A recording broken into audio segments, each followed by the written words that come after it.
The year is 477 AD. Julius Nepos, who fled in 475 from Italy after the usurpation of Flavius Orestes, is now ready to retake Italy and restore the Western Roman Empire.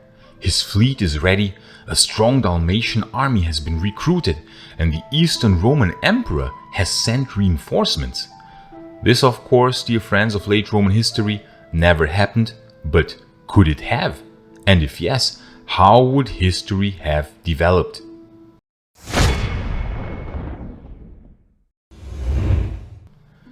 We know that the fall of 476 was not a fall, but only a change of government from Roman emperors to barbarian generals that reigned as kings. But apart from that, nothing changed for the Roman people in Italy, something which I discussed in detail in this video here. However, a real and direct consequence of this change of government was that later, exactly this fact would lead to a devastating war between the Ostrogothic kingdom of Italy with the Eastern Roman Empire. Because after the year 535, so not even quite 60 years after the, in quotation marks, fall, the Eastern Roman Emperor was hell-bent on restoring the Western Roman Empire and reincorporating it into the Eastern Roman Empire. This would lead to a devastating war that lasted for more than 20 years, which would completely destroy almost all Italian cities, depopulate the peninsula, end all Roman institutions, destroy the vital Roman infrastructure, and plunge Italy into the Dark Ages. But in 474, just 2 years before Odoacer had famously deposed Romulus Augustus, things looked very different. Julius Nepos had arrived at Rome with a powerful army from Dalmatia. It was indeed under Julius Nepos that for a very short while it seemed that the rule of barbarian generals had been ended for good, with the barbarian Magister Militum Gundobad fleeing to his kinsmen the Burgundians.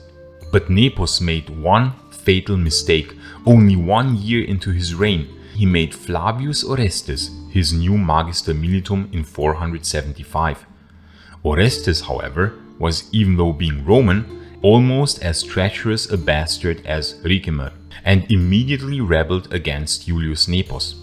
Nepos fled from Italy to Dalmatia, possibly because the Dalmatian army with which he had arrived in 474 had been destroyed by trying to fight the Visigoths in southern Gaul.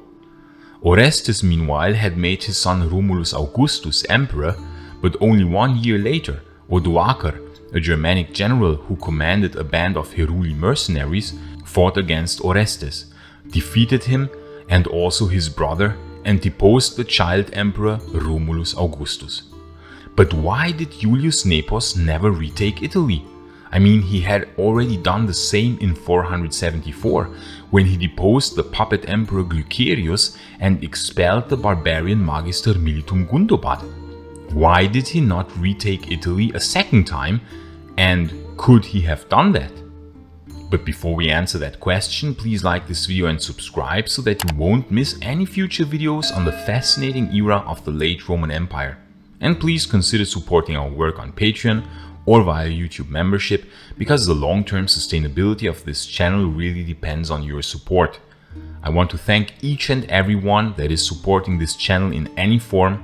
I hope Maiorian would be proud. Gratias tibiago, amici.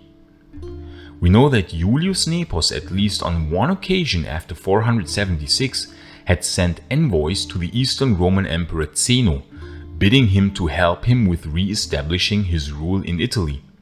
Zeno, however, despite reassuring Nepos that he had his full support, in reality did not do anything to help Nepos with his plan. In fact, Zeno even acknowledged the rule of Odoacer in Italy, and the only support that Zeno gave to Nepos was that he obliged Odoacer to mint coins in Nepos's name and to acknowledge that Nepos was the rightful Western Roman Emperor of Italy. But this, of course, was just political maneuvering. Odoacer had in reality all the power, and Nepos had no factual power whatsoever over Italy. So how could Nepos successfully invade Italy just 2 years earlier in 474 and depose Glycerius and end the reign of barbarian mercenaries, at least for a short while? The answer lies in the person of the Eastern Roman Emperor Leo I. Leo I was the last Eastern Roman emperor who, in my opinion, cared a lot about the preservation of the Western Roman Empire, and he did everything in his power to help the Western Romans. It was Leo that had sent Anthemius in 467 as a counterforce to Ricimer. It was Leo who had ordered the building of the massive fleet for the Vandal expedition of 468, which unfortunately failed, about which I talked in this video here. And it was Leo who had sent Nepos reinforcements in 473 in order to retake Italy. However, Leo unfortunately died in early 474 of dysentery, and in fact for me, the death of Leo I is ultimately what also sealed the death of the West.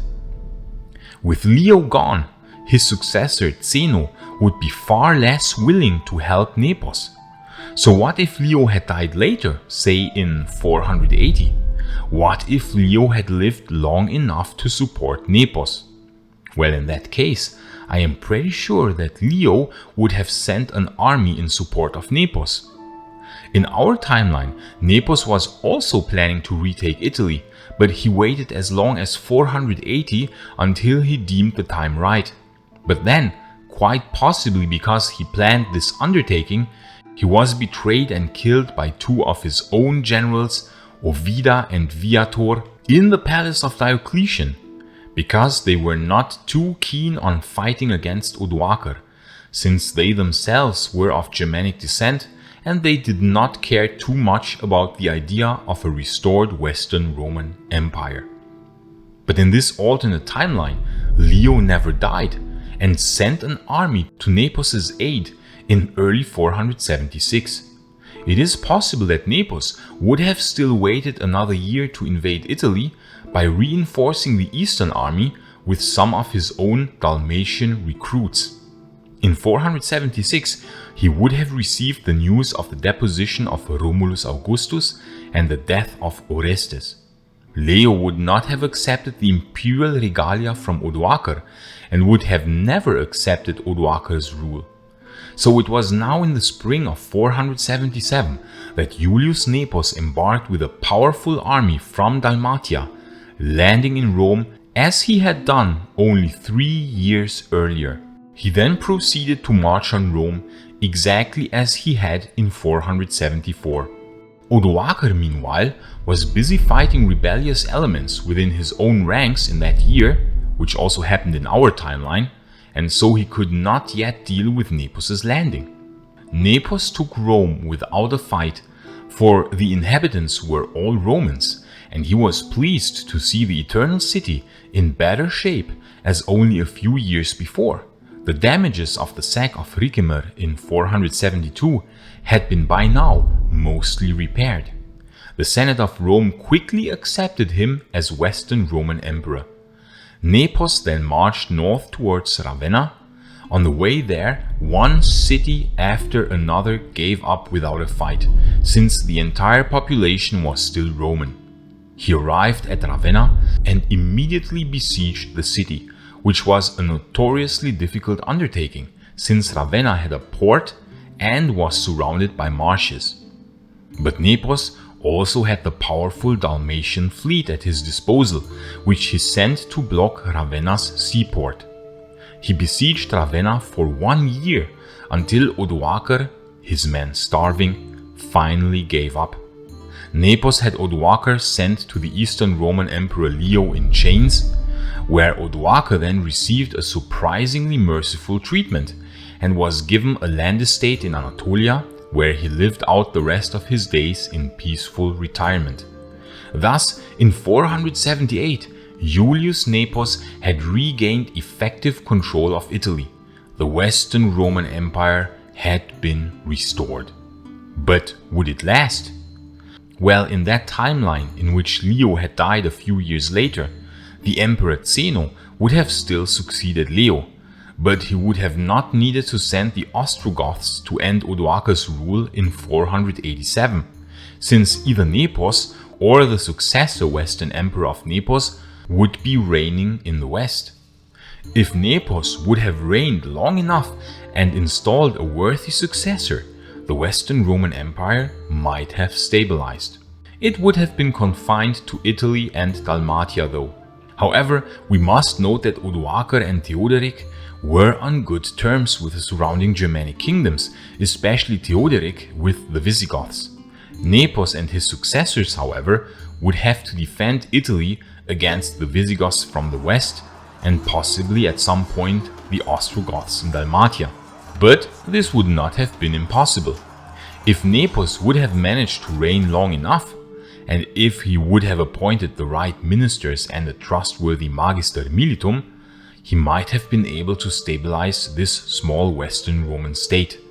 He also might have abolished the magister militum system entirely, since this system proved only to bring chaos and civil war. Thus he might have appointed multiple generals instead of one magister militum of the West. He might have reissued the laws of Majorian in order to end corruption, strengthen the armament of the citizens, restore the old monuments of Rome to their old glory, and to increase the birth rate of the Roman population. This might have stabilized the Western Roman state just enough to survive. Later, during the reign of Justinian then, the Gothic War would never have happened, since there would not have been a need to restore the western provinces. However, we can assume that Justinian would still have sent Belisarius in order to end the Vandal kingdom. With Africa restored to Roman rule, we might imagine that the Western Empire would have gotten a portion of Africa, and grain shipments from Carthage to Rome might have been restored. In that timeline, the disastrous sacks of Rome of the Gothic Wars would not have happened, and Rome would have retained much of its old splendor. With the re-established grain shipments from Africa, Rome might even have seen a resurgence and population increase. With the Vandal threat eliminated for good, and a powerful general such as Belisarius, we can imagine Belisarius fighting alongside the Western Romans against the Visigoths. With Western Roman help, it is quite likely that victory would have been achieved a lot faster than the victory over the Ostrogoths in our timeline. Hispania would have been partly reincorporated into the Western Empire and partly kept for the East. The Lombard invasion would not have happened in this timeline, since the defenses of Italy would have been strong and vital and Italy in good shape. The crop failures after 536 and the plague after 541 would have still happened though. The Slav, Avar, Persian and Arab invasions would also have happened, severely weakening the Eastern Empire. The Western Empire might have been able to help the East against the invasions, but it is questionable if it would have been enough. The East would still have been diminished, however maybe not as drastically as in our timeline, but enough to make the East unable to help the West. Without the help of the East, the Western Empire would have had a hard time. Thus, in this timeline, the Arabs would have also conquered much of Hispania in the 700s. A coalition of Franks and Romans would have stopped the advance of the Arabs.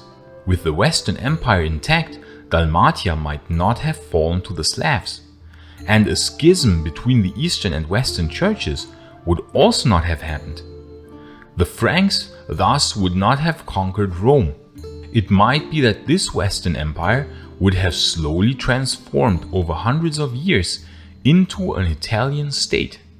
The Middle Ages would still have happened in Italy, but in a different, more benign form, and we can imagine this late Western Roman Empire of the Middle Ages a bit like the Eastern Roman Empire in our timeline, resembling more what we would call Byzantine than what we would call Roman.